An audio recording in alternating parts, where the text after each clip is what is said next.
当一个帝国的最高权力、最富贵族、最大学者、最神秘太监，同时向一个外国传教士示好时，他们真正看重的是信仰，还是背后的知识与权力象征？当法律不能保证安全，当科学成为敲门砖，一个外国传教士究竟是如何在帝国权力网络中生存下来的？当利玛窦拒绝过度谄媚，却又必须遵守基本礼节，这种分寸拿捏，说明他面对的是什么样的政治环境？为什么连利玛窦也被传说活了几百年？为什么一个太监总管能够管理城门税收、军事演习和宫廷数千人？当关系比法律更重要时，这是一种灵活治理，还是制度缺位？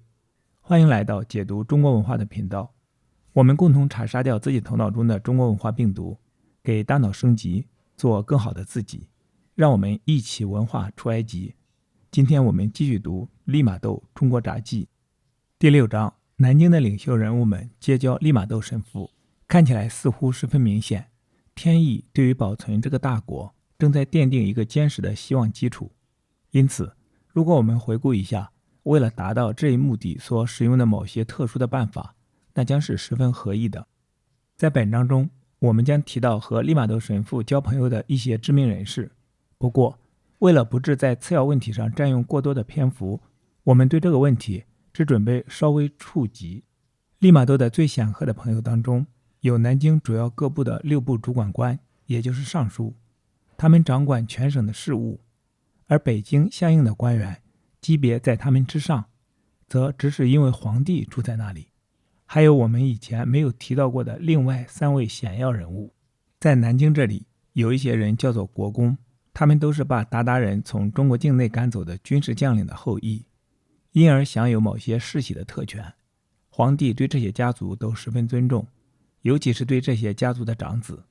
几个世纪过去了，这个阶层人丁繁多，但是其中没有一个人有资格担任公职，除非是君职。他们十分尊贵，富有家财，在某种意义上和欧洲的贵族相当。在南京城内有一个这类家族的头头，可以说是他这个社会阶级的典型。此人就是魏国公徐弘基。他有事要离开王府时，总是坐8个仆人抬的大轿。他的花园、王府以及其中的陈设，在各个方面都是王家气象。有一天，这个人派他的叔父邀请利玛窦神父到他府上去。神父到达后，在全城最华贵的花园里受到接待。他参观花园中许多赏心悦目的事物，看到了一座色彩斑斓、未经雕琢的大理石假山。假山里面开凿了一座奇异的山洞，内有接待室、大厅、台阶、鱼池、树木和许多别的盛景。很难说究竟是艺术还是奢侈占了上风。在这里加一句，以欧美文化的幽默方式，我猜利玛窦在这里想要表达的是，这些布置奢侈倒是奢侈，但艺术品味实在太差。好，继续回到这本书。修筑这座洞穴是为了在读书或娱乐时避暑之用。洞穴设计的像一座迷宫，更加增添了它的魅力。它并不太大，尽管全部参观一遍需要好几个小时，然后从一个隐蔽的出口走出来。所说的这个人是一个年轻的贵族，他听说过从欧洲带进来的某些珍奇，因此急于先睹为快。在利玛窦神父此时结交的朋友当中，还有一个要人，他是南京城的军事首长，同时还兼有另一种高级爵位，叫做侯，也就是封城侯李环，属于第2等级。他经常邀请利玛窦神父参加各种聚会和宴会，他的友谊成为教团安全的保障，整个京城都归他管辖。事实上，在利玛窦神父初到南京时，就是他就准备下令逮捕利玛窦，只是后来听说这位陌生人是礼部尚书王忠明的朋友，从而才不敢下手的。第3个人是一个几乎拥有无限权力的人，他就是皇宫的太监总管冯保。他担任守备之职，他管理京城内的几千名太监，他还管理了京城各城门收税，并和刚才提到的那位将军一起安排各种军事操阅。这个人还兼有各种职务，他总是大肆耀武扬威，显示自己的权力。他上了年纪，有点老朽，像一切宫廷太监一样，他也有些产上欺下。在接待利玛窦神父时，就表现出了这种性格。他的几个手下人吩咐利玛窦要用一定的头衔称呼他，诸如殿下之类。这事儿颇为新奇，或许需要解释一下。在向中国的皇帝致敬时，人们通常都要祝愿他万万岁，是用3个音节来表示的。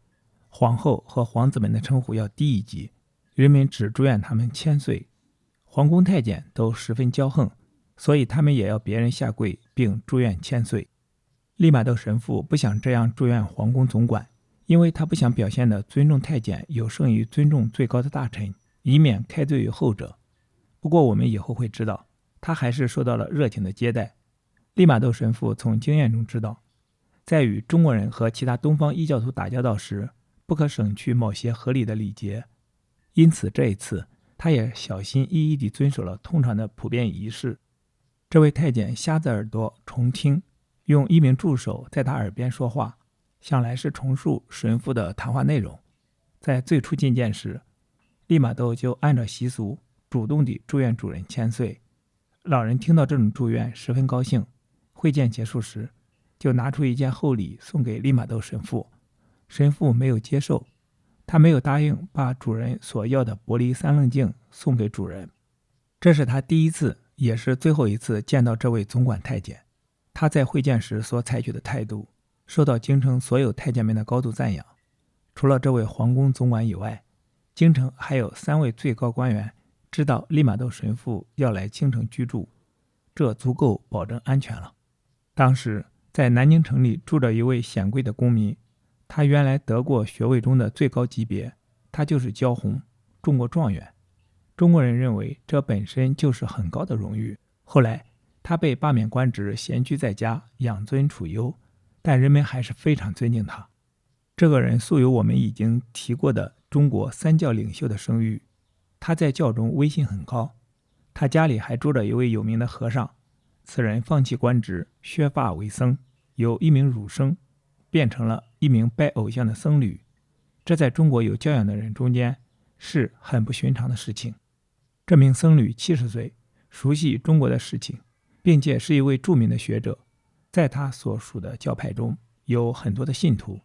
这2位名人都十分尊重利玛窦神父，特别是那位儒家的叛道者。当人们得知他拜访外国神父后，都惊异不止。不久以前，在一次文人集会上讨论基督之道时，只有他一个人始终保持沉默，因为他认为基督之道是唯一真正的生命之道。他赠给利玛窦神父一个纸折扇，上面写有他做的2首短诗，这2首短诗就放到利玛窦当时积累的资料中去。这是中国人常见的作风。如果当初有人爱好虚荣，把这些献给利玛窦神父和他同伴的短诗保存下来的话，他们会有厚厚的一册。利玛窦还认识了另外2个人，这2个人级别较低，但名声也不小。其中一个自称是300岁，为了掩盖他的谎言，他自称他一生大部分时间都是在中国境外度过的。中国文人学士们向往延年益寿已经发了狂，这个人便不顾事实真相，召集一批弟子，他们都渴望学习他的长寿秘诀。他是这2个人中第一个来拜访利玛窦神父的。据他自己说，他前来是要以会见最著名的数学家，从而奠定自己作为数学家的名气。他自称能预言未来，但不是观察天象，而是根据中国雨地学的风水准则。第2个人比较谦逊一点，自称只有90岁，看上去约有60岁左右。他自称他能治好各种所谓不治之症，而有些作家也确实谈到了他在这方面所创造的奇迹。这2个客人是亲密的朋友，他们的互相恭维大大有助于建立他们的声望。一个以长寿闻名，一个以医术闻名。他们2人都对利玛窦神父赞不绝口，奉称他是科学家。结果是有人疑心利玛窦神父本人大概也已经活了几百岁，却为了某种目的而隐瞒事实的真相。没有知识的中国人很容易轻信这类说法，特别是对于外表和他们不同的外国人。这里让我们插进几句话来谈谈中国的音乐，这是欧洲人很感兴趣的一种艺术。中国儒生的领袖人物要举行一个庄严的祭奠节，用来纪念孔子。如果这个词恰当的话，中国把这位伟大的哲学家奉为先师，而不是神祇。他们习惯于使用献祭一词，这是用在一种广泛而不确定的意义上。这种特殊的典礼伴有音乐，他们提前一天邀请主管官出席乐队的预演会，以决定这种音乐是否适于这种场合。利玛窦神父也被邀请出席这种预演会，由于这不是出席祭祀仪式，他就接受了邀请。乐队预演会是由称为道士的儒生祭司组织的，在一座为了崇奉上天而建立的大厅，或者不如说皇家的庙宇里面举行。陪伴利玛窦神父同居的是主管大臣的子弟。组成乐队的祭司们穿上华贵的法衣，就仿佛他们要去参加祭祀仪式那样。在向大臣致敬后，他们就开始演奏各式各样的乐器，铜铃、盆形的乐器如编钟、铃铛，有些是实质的边琴，上面蒙有兽皮像鼓一样的大鼓，类似琵琶的弦乐器如琴、瑟等，骨质的长笛和风琴如排箫、笙等等，不是用风箱吹，而是用嘴吹。他们还有一种别的乐器，形状也像动物，他们用牙齿擒着芦管，迫使管内的空气排出来。在预演会上，这些古怪的乐器一起鸣奏，其结果可想而知，因为声响毫不和谐，而是乱作一团。中国人自己也知道这一点。他们的一位学者有一次说，他们祖先所知道的那种音乐艺术，经过几百年已经失传了，只留下来了这些乐器。举行这种典礼的皇家庙宇大祀殿是值得注意的，它不论从规模来说，还是从建筑的宏伟来说，都是真正的皇家气派。它位于京城的一端，在一片丛林或者说一片松树林中，环有危墙，周长12意大利里。庙宇的墙壁是青砖砌成的，其余的都是木结构。它分为5个区或殿，都为2排木柱所围绕。2个人伸出手臂都很难抱住一根木柱，木柱的高度和围长成比例。屋顶盛世以浮雕，全部涂金。这座庙宇大约是在200年以前建造的。由于皇帝不再住在南京，所以已经不再供皇帝祭奠之用。尽管如此，它丝毫没有减损，气象不减当年。庙堂的中心有一座用美丽的大理石砌成的高台，台上有2个座位，或者说是一个双人宝座，2个都用大理石制成，一个供皇帝使用，如果他来献祭的话，另一个则虚位以待，目的是好让接受皇帝献祭的神祇使用，如果他愿意坐在那里的话。庙堂外面的廊屋装饰有丰富多彩的回纹图案，窗上装有金属网以防鸟雀，同时可透过光线。所有宫殿都是这样的。庙堂的门上钉有铜片，并加金饰，点缀着铜制的鬼怪形象。在庙堂外面，他们建造了一系列涂成红色的大理石祭坛，分别祭祀太阳、月亮、星宿和中国的山陵，还有一个池代表海洋。他们说，他们庙中所奉的神乃是庙外万物的创造者，而这些东西并不是当作神祇来祭祀的。当局严禁砍伐这片树林中的树木，因此树木长得十分高大，足以证明它们的古老。庙宇周围有许多洞穴，洞穴中过去有温泉浴池，供皇帝和庙中僧侣在参加祭祀典礼之前使用。以上是原书的正文部分，后续是从解读中国文化的角度做出的几点总结。第一，太监的千岁与权力的傲慢。守备太监冯保要求利玛窦称其为殿下，并祝千岁。在一个皇权至上的社会，太监对这种僭越仪式的病态执着，反映了明代中后期内廷权力对官僚体系的全面侵蚀。利玛窦灵活地祝愿其千岁，以换取三棱镜的保留。这说明在这个国度，掌握生存真理的不是逻辑，而是对权力心理的精准拿捏。当一个帝国的实际管理者热衷于这种虚妄的意识感时，行政效率早已让位于个人虚荣。第二，300岁的寿星与长生的癫狂。一个靠谎言和风水术招摇撞骗的长寿者，竟然能吸引无数文人学士追随，这种对肉体不朽近乎发狂的渴望，暴露了明末士大夫阶层信仰真空后的极度焦虑。他们崇拜利玛窦，不是因为他的数学，而是怀疑他掌握了某种活了几百年的秘密。科学在此时的中国，往往被误读为一种高级的方术或炼金术。第三，大祀殿的空位，谁在祭祀？南京大祀殿那座精致的大理石双人宝座，一个给皇帝，一个给神祇。利玛窦敏锐地观察到，中国人祭祀的是上天，而非具体的神像。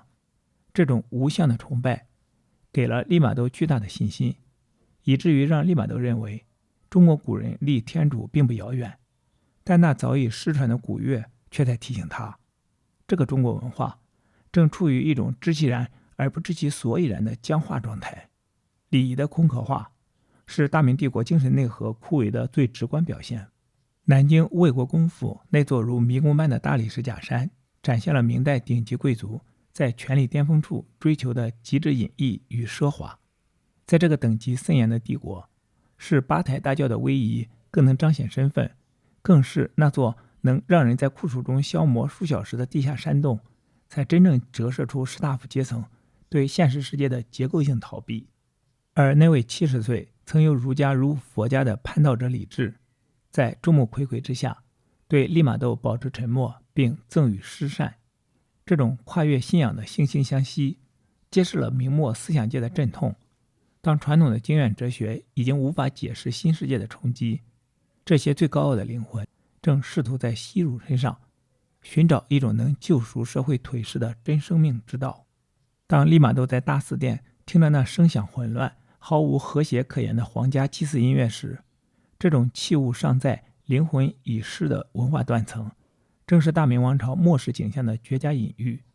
如果一个文明连祭祀上天的乐谱都已经失传，仅靠昂贵的编钟与金饰支撑门面，他还有多少底气自诩为世界的中心？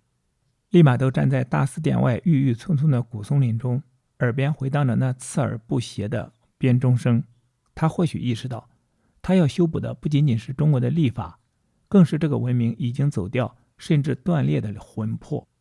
您认为，当利玛窦周旋于魏国公的奇石山洞与太监的总管府之间时，他是真的在为上帝撒网，还是已经不自觉地变成了南京名流圈里那个最昂贵、最博学的高级摆件？在这个靠名声与头衔维持的交际网中，他播下的种子究竟会长出基督的花朵，还是长成另一座中国式的名利假山？欢迎来评论区讨论你的思考。好，今天的读书分享暂时到这里。今天我们读了第4卷第6章，南京的领袖人物们交接利玛窦神父。期待在下一次的解读中国文化中与你再相逢。